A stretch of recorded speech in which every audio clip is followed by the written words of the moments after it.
And so tonight is just going to be kind of a one-off lesson preparing us for Easter Sunday, and a lesson that I'm calling the upper room before the empty tomb. Our text is in John 13. I'll read that periodically here and a bit throughout the lesson tonight. And then we got a little bit of a surprise about midway through the lesson, or maybe later in the lesson, where we're going to do something a little unique tonight that we don't typically do on a midweek. So when we think of Easter and we approach what we really celebrate at Easter, the empty tomb, of course the cross, but Easter is a celebration not just of the cross, but the vacated tomb, because if there were only a cross, that would not suffice. That would mean that he remained in a grave and he was not victorious over death. But the empty tomb is what we celebrate this weekend on Easter Sunday. And before any of that plays out, we see this setup take place. What happens before the cross and the empty tomb really determines what's going to happen after. It really sets the trajectory for what is going to happen that we'll celebrate this weekend. Tonight, our text finds us before the cross, before the crown of thorns, before the scourging that Jesus took, the lashes that he took, before the nails, before the empty tomb, before any of this, before the mock trial, before Pontius Pilate washing his hands, before any of that, before the stone was rolled to seal the tomb, before the stone was rolled away, there was a room. There was a room, a quiet place, an upper room, really. It was a borrowed upper room. And in that upper room, there was a table that was prepared. There was a table that was prepared, often depicted in the paintings of the Last Supper, a table where Jesus would sit with his disciples for one last meal, one last time, communing with them, talking with them, and always teaching them, leaning into the days ahead. And in this setting, it's not really depicted in the artist rendering of the Last Supper, but no doubt if you're in the room, there's a tension in the air because Jesus knows what's coming. They're still trying to grapple and grasp with what's ahead, but Jesus knows what's coming. Part of what's coming, even before the cross, is betrayal. He is going to be betrayed by literally one that is sitting at the table with him there that evening. Then, of course, after the betrayal, the mock trial, the cross, and the disciples are trying to, you can hear it even in the exchange in the text, and as well as in Matthew's gospel, you can hear this uncertainty in their responses. They really don't understand still what's happening. There's still, some confusion there. He doesn't, in this moment where he's about to be betrayed, he's headed to the cross, he's headed for this trial. He knows his moments are getting fewer. The Garden of Gethsemane is just a couple chapters ahead of our text as all of this, you read early in the Gospel of John, and it's a fast forward, a fast pace through Jesus' life and ministry. And then it gets down to this point, and it really slows down. It moves in almost real time, almost in slow motion, the cadence of the text, as it will now, a story will not just take place over a few verses. Now a story will play out over multiple chapters in the text. And in this moment, in this critical juncture, in this upper room before the cross, and all of this plays out, Jesus is about to do something to prepare them for what's ahead. And he doesn't preach another sermon. He doesn't perform another miracle. He picks up a towel. Probably the dirtiest, lowliest job in that culture, in that day. Washing someone's feet was the lowliest job that any servant of the house would do. The dirtiest job in the room. It was a position that nobody wanted. And Jesus, and some of you are getting nervous right now because I said there's something surprise coming, and you're like, if the wash basins come out and the shoes start coming off, I think I just got called into work. We're out of here, right? Don't worry, that's not what's coming. Not tonight, anyway. This position nobody wanted, washing people's feet. And Jesus, the Son of God, God became flesh. Fulfillment of all Old Testament prophecy in this setting right before he goes to trial, right before Gethsemane, right before the cross. He drapes a towel over his shoulder and he gets down in the ground and he starts washing feet. Now imagine how this plays out in the room. I can picture silence, confusion, looks and stares at each other as they wonder what's going on. Nobody's stopping him, but nobody's jumping up and volunteering either. And until he gets to Simon Peter. And this is what plays out in our text in John 13, chapter 4. It says that Jesus rose. He rose after the supper. He rose from supper and he laid aside his garments and he took a towel and he girded himself. And after that, he poured water in a basin and began to wash the disciples' feet and wipe them with the towel which he was girded, or which he had over his arm. Then he came to Simon Peter. So he's went through some of the disciples apparently already. And I can imagine Simon's anxiety rising the closer he gets to Peter. And he said to Simon Peter, and Peter said to him, he comes to Simon Peter, and Peter said to him, verse 6, Lord, are you washing my feet? And Jesus answered and said to him, what I am doing you do not understand now, but you'll know after this. You'll understand after this. And Peter said to him, you will never wash my feet. And Jesus, he doesn't argue with him. He just clips back quick and says, if you don't get this, if I don't wash your feet, he said, you will have no part with me. In other words, you're not a part of my kingdom. You're not a part of my plan. You're not a part of what's ahead. Can you imagine this disciple who had just walked with Jesus and served him faithfully, who says, Lord, you can't do this. He, that quick, threatens to cut him out of everything if he doesn't allow Jesus to serve him and wash his feet. And then Simon Peter, he was stubborn at times, but he appears to be a quick learner in our text. He said, Lord, not only my feet, but wash my hands and my head also. Don't kick me out. Don't put me out of the kingdom. You got to understand, this wasn't just about washing feet. This was about participation in the plan of God. This is about participation in the plan of God. Before the empty tomb, there's this upper room where Jesus is going to teach them some things that they're going to need to know, not only for the days ahead leading up to Calvary and through the time that he is in the grave, but he's going to teach them a lesson that they're going to need later in life and in their ministry, because what happens in this room is going to in part determine what comes next. And I'll tell you, the lessons that we learn in this room are lessons for us here tonight as well, even as we are approximately at the same time of our calendar as they would be of theirs as we move into Easter weekend. The first thing we learn from this setting is that this room, this upper room before the empty tomb, it was a place of decision. It was a place where a decision had to be made by Simon Peter. Simon Peter starts off by saying, you will never wash my feet. Now, this is strong language.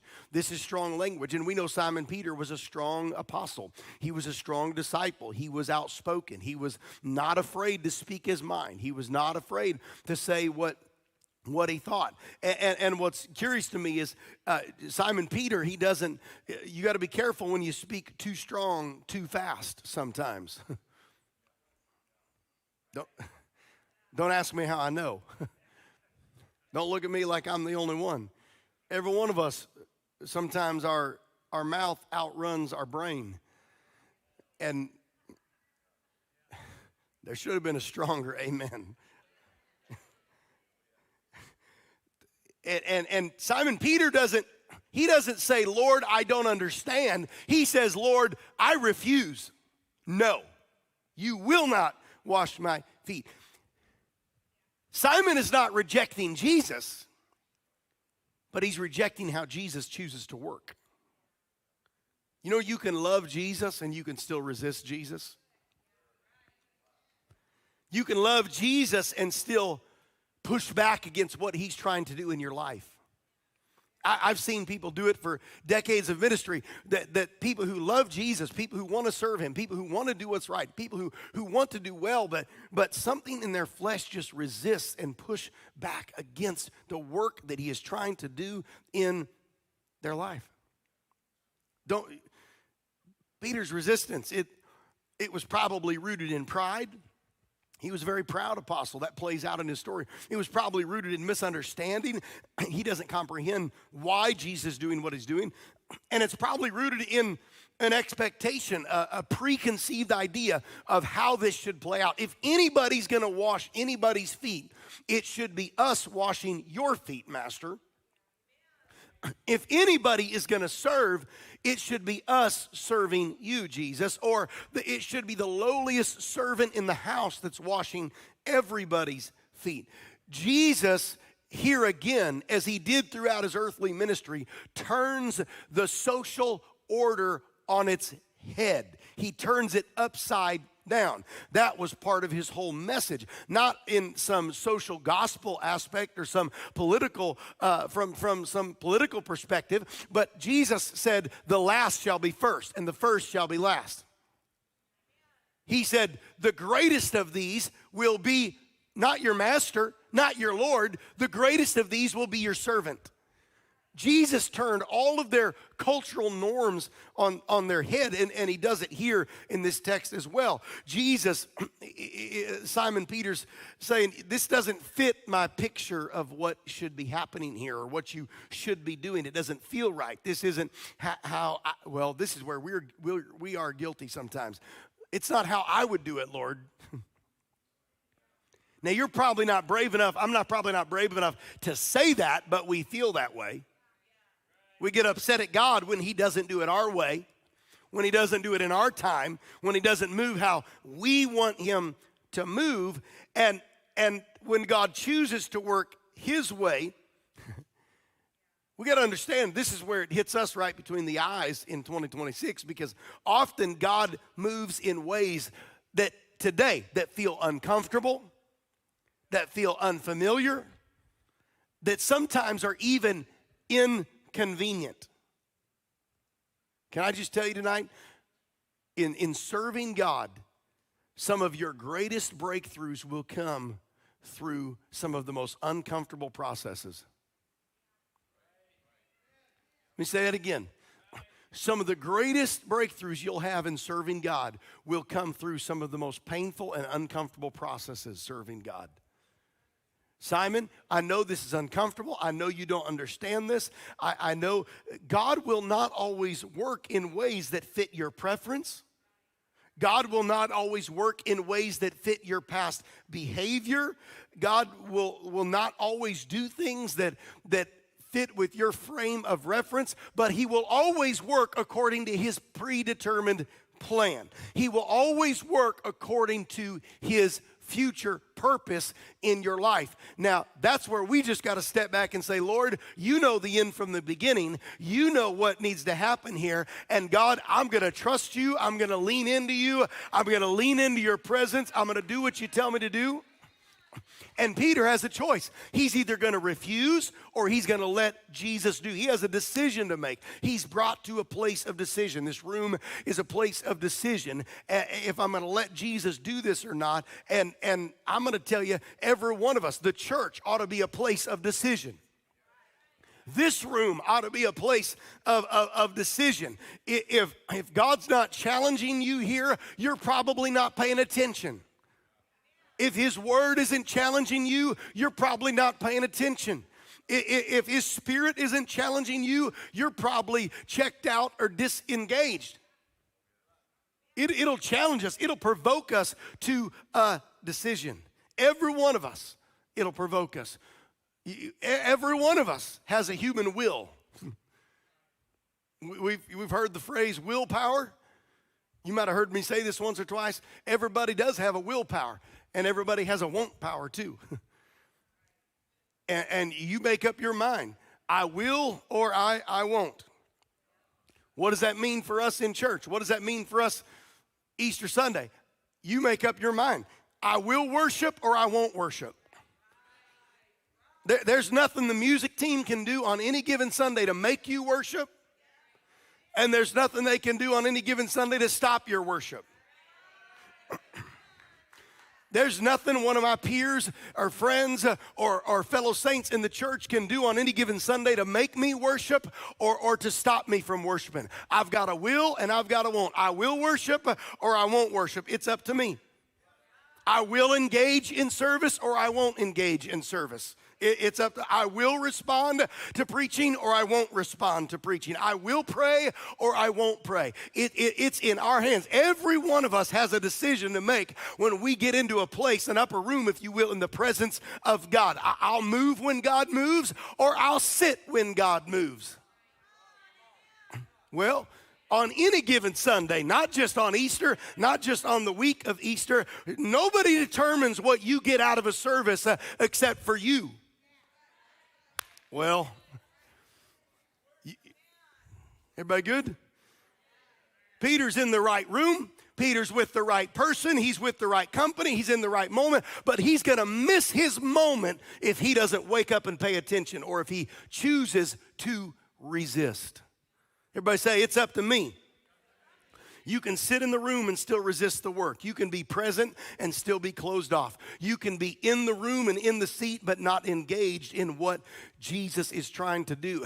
And here's what I feel to share tonight. We've got a big Sunday coming. Easter's coming. The room is going to be full of people that you don't know, that I don't know. You can see we've already got extra chairs set out preparing for Sunday. The room's going to be full. People are going to be here on Sunday. And what happens in here on Sunday, on any given Sunday, but certainly on Easter, it can be, what happens here on Sunday can be determined by decisions that we make right now. We can pre-make decisions right now before we ever get to Sunday that says, you know what, I will come into this house with worship. I'm not going to come in and just worry about everybody's Easter outfit, and I'm not going to come in and just worry about what's going on after church or Easter dinner or whatever, but I will come into the house of God. I will lift up my voice. I will entertain His presence. I will create an atmosphere where lives can be changed and people can literally feel and experience the power of the resurrection. Simon Peter makes a statement. He's not done because Jesus responds with something that, of course, shifts the whole conversation. He says, Peter says, you'll never wash my feet. And Jesus responds with one of the most weighty moments of this statements of this entire text. When he says in verse 8, he says, if you don't let me wash your feet, you'll have no part with me. And what Jesus shows us here, that this isn't just a room of decision, but it's a place of engagement. It's a place of engagement, not just observation, but he's trying to teach Peter that this is a place of participation. Jesus doesn't argue with Peter. He doesn't negotiate. He just lays it down. This is what we're going to do. And if I do not wash your feet, you're going to have no part of me. It's not about comfort. It's not about preference. Jesus trying to let him know this kingdom operates, the kingdom of God operates on participation. And you ready for this? Participation in the kingdom requires complete surrender. Well, the problem some folks have with participation is they still want to be in control. But to participate in the kingdom, you got to say, Lord, I surrender my life to you. I surrender my all to you. To be a worshiper, you got to say, I surrender my pride to you. He says, you'll have no part with me. That means no fellowship, no covenant, no blessing, no future ministry, no involvement. In other words, Peter, if you don't let me work on you, you can't be a part of what I'm about to do and what I could do through you. Jesus makes it clear that Peter is simply going to be cut out of God's plan and God's process if he resists how God is working. Now, let me ask you the question. Would any of us be any better than Simon Peter? If he looked at Simon Peter, who would be the preacher at Pentecost, the rock, the one who received revelation, if he looked at Simon Peter and he said, if you resist how I'm trying to work, you're cut out completely. I'm no better than Simon Peter, neither are you. He's trying to teach him this is about engagement. This is about participation. Can I tell you tonight, there's a difference between attending a service and being a part of a service. There is a difference between showing up and occupying a chair at the sanctuary and being engaged in what God is doing in a church service. I feel to challenge us here tonight, not just because it's leading up to Easter, but it's good for us to be challenged with this every once in a while just because of our human nature. We can be in the room but miss the moment. God help us be engaged. This Sunday, there's going to be people in the room who have no idea what God is going to be doing. They have no idea what to expect in a Spirit-filled Pentecostal service. You know what they're going to need? They're going to need a bunch of Spirit-filled believers that don't come with their Easter hat on only, but people who come with a mindset that say, you know what, I'm going to create an atmosphere in the presence of God. I'm going to worship God. I'm going to prepare. I'm going to participate. He's saying, Simon Peter, if you don't partake in this, if you don't participate in this, if you don't engage in this, you don't get any part of what I'm doing. Let me tell you what engagement looks like Sunday. I'm going to share some very practical things with you. Engagement looks like worshiping when it's time to worship. Responding when God is moving, helping an atmosphere of faith when I'm preaching the word by saying amen or so be it or hallelujah or response, creating that atmosphere of faith, learning how to flow with the presence of God, leaning into what God is doing instead of checking out. Now, I'm going to share a few practical things real quick that we're going to do on Sunday to kind of help the flow and help with our guest count. This is historically our highest Sunday of the year. And one of the things we're going to do to help with the flow of worship on Sunday, on these big days that we have a culture that I love where we start in the altar and we worship in the altar, but we're not doing that Sunday. I'm asking everybody to stay in your seats, to worship from your seats at least until after the offering and announcements and that whole segment of the service, and there's another choir song after that. If you want to move into the altar and have a time of worship like we traditionally do, that'd be the time to do it. But it's important for all of our guests, because what happens is when we've got a couple hundred people in the altar, guests can't find seats, and it makes the worship service discombobulated for them, and there's guests that are trying to find seats when they could just be worshiping. So it helps our usher team, it helps our guest relations team get people seated. And so I say that to say this, that's going to be different. When we did this last year at Easter as well, and that feels different because we're used to coming to worship in here. But different doesn't have to mean disengaged. Just because we're going to start in our seats, I'm trying to prepare you. Just because we're going to start in our seats doesn't mean we shouldn't be engaged in worship. We don't need an altar to get in front of God's presence. We don't have to be up. You can worship God right where you're at as well. Worship isn't about where you stand. Worship is about how you decide to respond. And verse 9 says, Simon Peter says, Lord, don't just wash my feet, but wash my hands and my head also. Peter swings from resistance to autocorrect, man. He autocorrects quick. He goes from, you're not going to wash my feet at all, to, Lord, wash everything. Wash my hands, wash my head, wash my feet. Because when you realize what is at stake, partial participation is not enough. We got a lot at stake on Sunday. We got a lot of new faces that are going to be here, a lot of people who only come one time a year. They're CEO Christians, Christmas and Easter only Christians, and they're going to be here in droves on Sunday. And you know what? We want them to feel the very same experience that we feel any given Sunday here. We got to come to a place of decision. We got to come to a place of engagement. And the text, Jesus instructs, lastly, that this was a room that was a place for serving others. He didn't just wash Simon's feet, he washed all their feet. He served. This beautiful picture, he served the faithful and the flawed in one setting. He serves everybody. He serves the disciple that'll preach at Pentecost. He serves the ones he could identify with that had the kingdom at heart. And he serves the one that he couldn't identify with, the betrayer, Judas. Think about that. Judas is right there at the table. This is a room of serving others. This is a place of serving others. Jesus teaches Simon Peter and all the disciples, you don't get to pick and choose who you serve. He didn't serve based on their behavior. He didn't serve based on their predicted performance. He knew Simon Peter was going to preach Pentecost, and he knew Judas was about to go out and betray him. But he did not serve them differently. Are we good with that?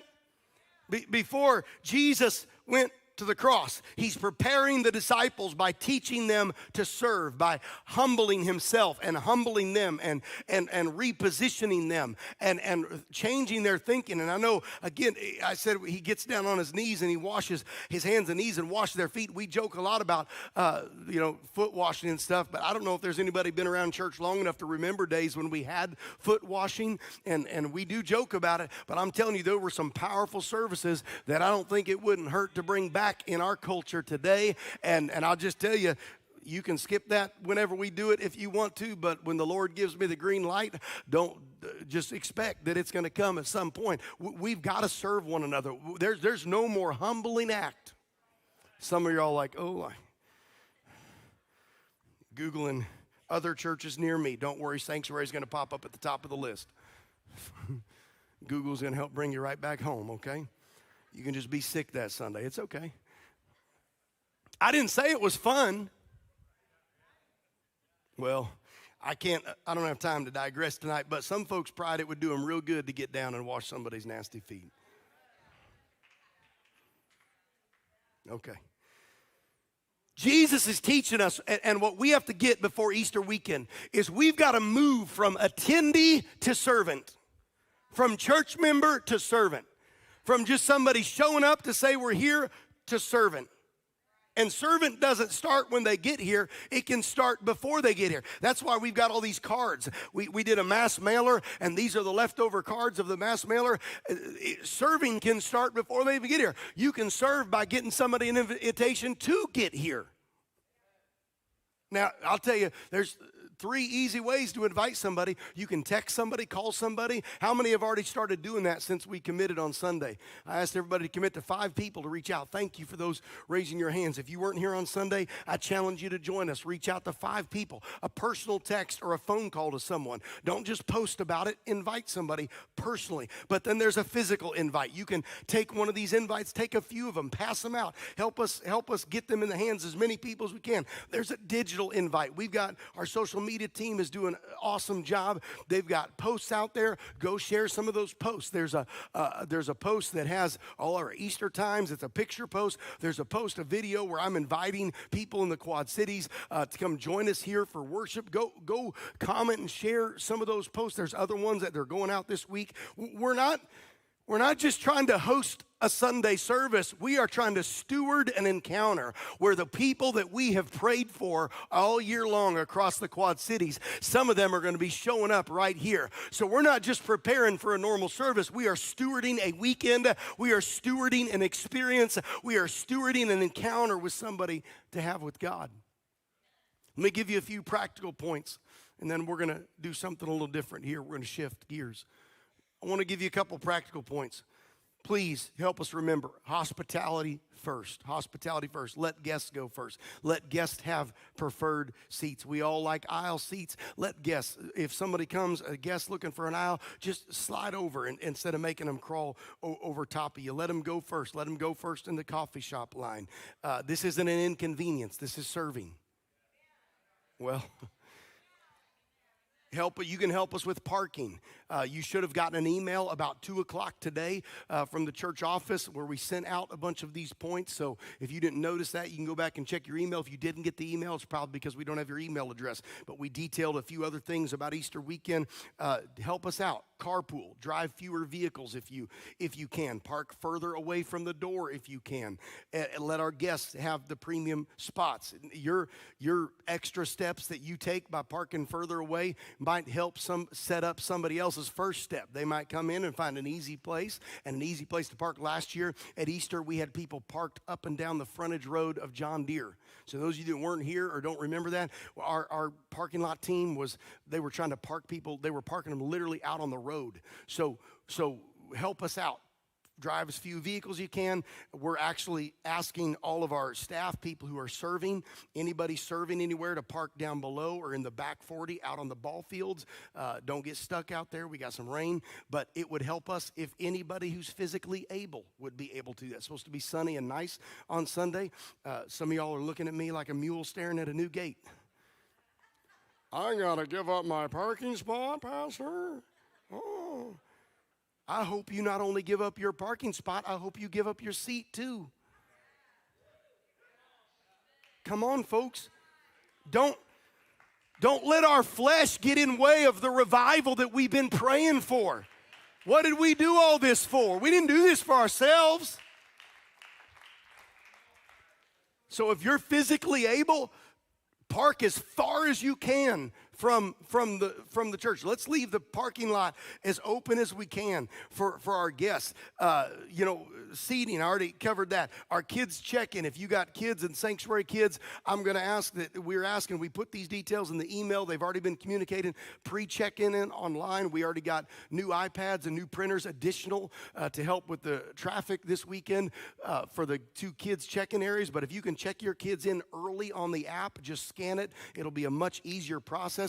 Last year at one of these services, we had a line for check-in that literally went down the entire hall past the bathrooms. We don't want that again at Easter. So you can help us out by pre-checking your kids in. The coffee shop, they're speeding things up. They're doing a reduced menu. We got a couple of different photo backdrops out there. Easter Bunny's going to be outside under the carport. He's a little carnal, so we don't let him in the building. He stays outside under the carport. Just kidding. Kind of. So don't go speeding through the carport. And if Easter Bunny offends you or anything like that, we're not celebrating the Easter Bunny. I make jokes about an Easter Bunny being carnal. We're not celebrating the Easter Bunny. We know, just listen to me preach Sunday, we know what Easter is about, but we also are catering to our families. They're going to go take pictures with the bunny at the restaurant anyway. So it's all good, right? It's not polluting our doctrine, I assure you, okay? But you won't be able to drive under the carport after service because there'll be a bunny under there, and it'll be a really big bunny. So I promise you it'll hurt your car. Don't drive under the car. And altar, help us pray with people in the altar. Help us pray with people, invite people. In fact, I asked them to put a screen up where you can scan this QR code. There's a great podcast that dropped just about a week ago, Dr. David K. Bernard, about praying with seekers. If you want to take a picture of that or scan that real quick, you can find it on YouTube or any podcasting platforms. I would encourage you to listen to that over the next few days. Watch that. I think it's about a 16-minute podcast. I can't remember. I listen to a lot of podcasts, so I can't remember how long that one was. So just keep that up there if you can for a minute, media team. What I'm saying is don't just spectate Sunday. Step into something, okay? Don't just spectate, but step into something. Here's what I want to do right now. We're gonna do something completely different. We're going to have a few minutes of prayer here, and then we're going to come together at the end, and I've got just a closing little charge and some instructions to give you. But here's what I want to do. I really felt to do this in prayer and preparation. I want us to have 3 focused prayer areas for just about 10 minutes. We're going to pray in the auditorium, and we're going to pray in the foyer, and we're going to pray in the hallway outside the early childhood wing. Right, those 3 areas. In fact, this is all spelled out on your sheet with even some prayer points. I don't have time to read all of them, but I want us to cover this entire Sunday in specific prayer. If you're in the auditorium, we're going to be praying for personal preparation. God, prepare our hearts. God, help the church service. And there's a list of prayer points there. If you choose to walk around through all those areas during that time, that's great. I just ask you not be talking or conversating, but if you're going to go in the auditorium and pray, or stay in the auditorium and pray, we're praying personal preparation, and we're praying over the church service. If you go out into the foyer in the coffee shop area, we're praying for guests, for the atmosphere as they walk in, that they would feel a peace and a presence of God. The moment they drive onto the parking lot, the moment they walk in the door, that they would feel something. Our first impressions team. If you're going to be walking through that hallway over there, we're going to pray for our families, our children, our youth that are going to be here. That's where kids are checking in over there. We're going to cover them in prayer. So I'm going to ask everybody just to stand with me for just a minute.